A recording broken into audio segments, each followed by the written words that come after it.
concluido su tiempo, voy a dar la palabra, a pasar la palabra a otro asambleísta. Tiene la palabra, perdón, mire, por favor quisiera recordarles nuevamente a los asambleístas, por favor, ceñirnos al tiempo que tenemos por cada intervención. Entiendo que el tema que estamos discutiendo permite, obviamente, que ustedes puedan intervenir o requiere de más tiempo, pero les pido seamos un poco puntuales para poder cumplir con el tiempo y también con las intervenciones de los demás asambleístas. También quiero comentarles que la sesión 667, que estaba para las 3 de la tarde, esta se ha convocado para las 5 de la tarde, así que posiblemente hasta las 5 tengamos esta sesión y luego continuaremos con la sesión 667. Tiene la palabra el asambleísta Augusto Espinosa. Saludos cordiales, amigas y amigos. Ricardo Bravo les saluda junto a Ámbar de Pérez. Una buena tarde para la transmisión, para la continuación de esta sesión. Ámbar, una buena tarde. ¿Qué tal, Ricardo? Muy buenas tardes y gracias a ustedes por seguir en esta transmisión. Estamos en la transmisión del Pleno, en la continuación, y ya está la siguiente intervención lista. Se trata del asambleísta Augusto Espinosa. A la ciudadanía. Bueno, he tenido la posibilidad de escuchar las intervenciones de prácticamente todos los colegas y me queda una sensación doble. La primera, de muchos asambleístas que efectivamente están dimensionando la gravedad de esta crisis, pero en términos generales parecería que la asamblea sigue siendo la misma asamblea de antes de que se produzca la pandemia.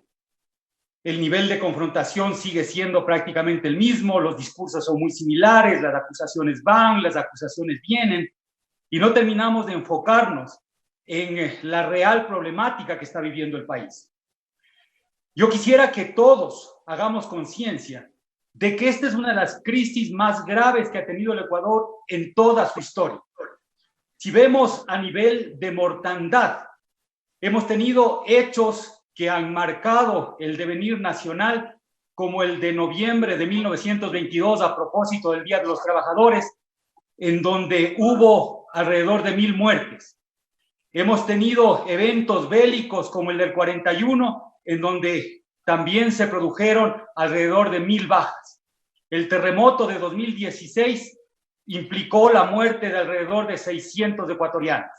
Esta pandemia ya está matando miles de ecuatorianos y según pronósticos del propio ministro de Salud, probablemente lleguemos a 100,000 ecuatorianos muertos.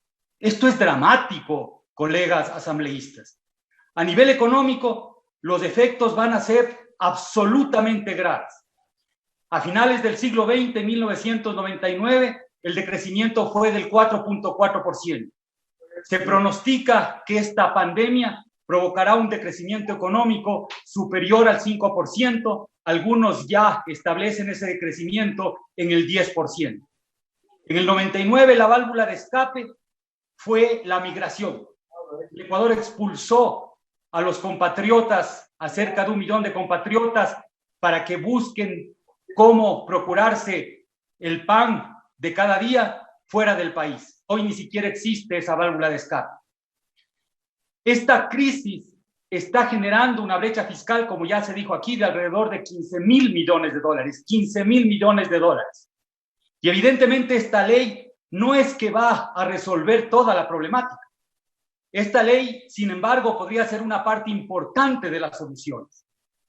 Pero el proyecto que envía el Ejecutivo es un proyecto absolutamente insuficiente, pero además de ser insuficiente en la recaudación que se requiere, es atentatorio contra los propios objetivos que se persiguen en este momento. ¿Cuál es el objetivo? Evitar que el periodo recesivo sea muy largo y tratar de que no sea tan profundo.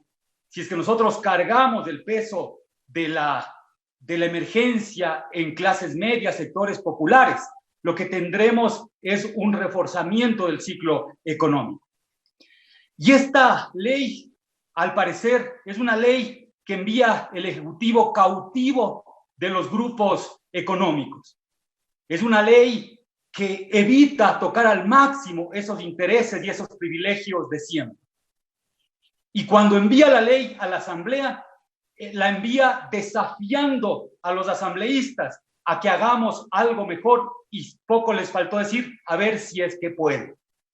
Y cuando yo leo el primer informe emitido y aprobado por una mayoría en la Comisión de Desarrollo Económico, me doy cuenta de que no hemos aceptado ese desafío y que lo único que hemos hecho es trabajar en el marco, trabajar con las reglas del juego que nos ha puesto el Ejecutivo, e incluso, más allá de solo ceñirnos a esos límites impuestos, lo que hemos hecho es incluso recortar las recaudaciones que estaban previstas. Es decir, estamos jugando en el terreno que nos puso el Ejecutivo, y esta ley tiene ese espíritu cautivo, un Ejecutivo cautivo, una asamblea, una comisión cautiva del Ejecutivo. Este es el momento histórico en el que el Ecuador necesita que cambiemos de actitud. Es el momento en donde se requieren espíritus libres que busquen grandes transformaciones, que tomen acciones sin precedentes. Asambleístas, es necesario que todos nos afemos de aquellos vínculos, de aquellos intereses que posiblemente habríamos tenido antes de la pandemia. Si es que no nos liberamos, no seremos capaces de darle respuestas al país. Esta ley, para que sea una verdadera solución o una parte de la solución de la gran problemática, requiere ir mucho más allá de lo que planteó el Ejecutivo, no un poco más acá de la propuesta original. Requiere, como han dicho ya muchos colegas, que, por ejemplo, garanticemos un ingreso mínimo vital a todas las familias que están en situación de pobreza. Requiere que tengamos un programa amplio de inyección de liquidez a las empresas para cuidar el empleo. Pero aquí estamos preocupados de si podremos recaudar, si no se podrá recaudar. Tenemos que recaudar y tenemos que encontrar las fuentes para financiar tanto esa renta básica como la liquidez que necesitan las empresas. Y las respuestas están, en relación a la renta básica, están fundamentalmente en las contribuciones. No podemos evadir contribuciones en el Ecuador. Lo que sí tenemos que garantizar es que esas contribuciones vengan de aquellos que han acumulado grandes fortunas en el país. Pero parecería que hay un lobby interno en la Asamblea. Parecería que incluso hay representantes políticos de los grupos económicos, y entonces es casi un pecado mortal hablar de cobrar a aquellos grupos que ya han acumulado tanto, como esos 5.000 ecuatorianos que tienen un patrimonio superior a $1 millón, como aquellos grupos económicos que acaparan el 60% de toda la actividad comercial, económica en el país, como ese puñado de ecuatorianos que gana más de $5.000 y tiene $5.000 mensuales y tiene 3.500 millones de ingresos anuales. Sepan ecuatorianos, que solo 134 personas acaparan $400 millones anuales, es decir, 1/3 de lo que se pretende recaudar. Ahí está la fuente de las contribuciones.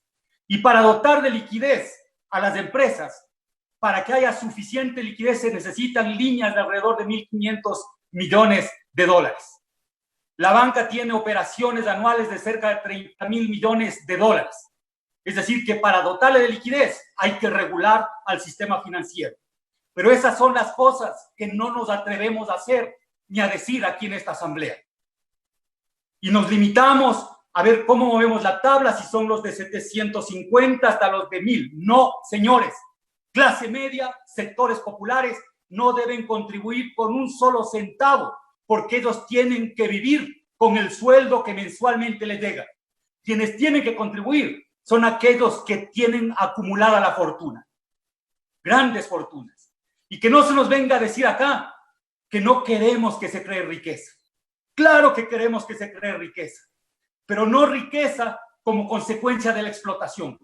Pretendemos que se cree riqueza en este país como consecuencia de la innovación. Pretendemos que se cree riqueza en el país partiendo de un principio fundamental que es el de la solidaridad y quebrando ese principio codicioso de acumular sin fin, de guardar bienes materiales que en este momento no les sirven para nada y que ni siquiera muchas veces los tienen en el Ecuador. Que generalmente quienes más tienen en este país, quienes se han beneficiado y han sido privilegiados en este país, esos recursos los tienen afuera. Ellos son los que tienen que aportar. Y tenemos que ser suficientemente valientes para convocar en este momento a lo que podemos denominar la revolución de la solidaridad. La revolución de la solidaridad que nosotros, los correístas, debemos de entender que va mucho más allá de la revolución ciudadana, pero que todos los progresistas tienen que sumarse porque es indispensable levantar la bandera de la redistribución. Y aquellos libertarios, aquellos que piensan que la economía puede manejarse libremente sin la intervención del Estado, también tienen que sumarse, porque hay que romper con los monopolios, hay que romper con los oligopolios. Este es el momento de una nueva revolución, de una revolución de solidaridad. Y este es el momento de que cada uno de nosotros, cada uno de ustedes, colegas asambleístas, dejen de pensar que se deben servir a intereses particulares que terminan siendo supremamente codiciosos y egoístas con el país. Que se acabe el egoísmo y que reine la solidaridad. Feliz día de los trabajadores, feliz día del Ecuador, de quienes laboran y le entregan con su esfuerzo riqueza a este país. Concluye así la intervención del asambleísta por la Revolución Ciudadana Augusto Espinosa, quien habló